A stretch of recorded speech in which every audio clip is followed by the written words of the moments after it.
В промежутке между окончанием голосования и оглашением итогов выборов вся страна словно замерла в ожидании. Избрать главу государства равносильно тому, чтобы озаглавить ход развития республики на ближайшие 5 лет.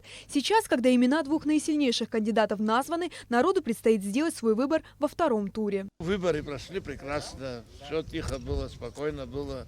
Второй тур тоже придем, конечно, все придем, и дети придут, и сыновья, и внуки, и правнуки, у меня все придем голосовать.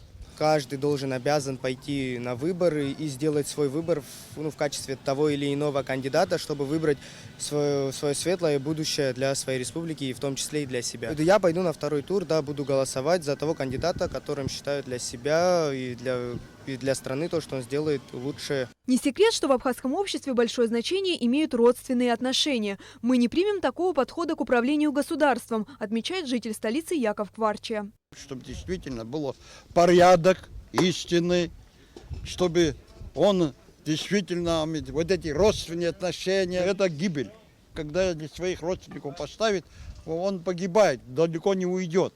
Поэтому должен стать действительно как народным, как в других государствах. Не то, что там пугать, абхазцы никогда не испугаются, но порядок и бзен общее, они все будут законопослушны.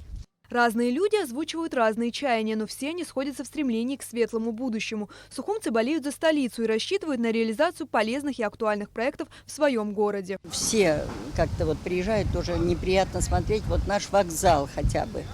Самое главное, это лицо города, я считаю, потому что сколько лет, и он это хотела бы. В обществе бытует мнение, что современная абхазская молодежь менее активна, чем представители старшего поколения, привыкла выражать свою гражданскую позицию. Так ли это на самом деле? И почему молодые люди неохотно идут голосовать? Мы решили выяснить на улицах Сухума.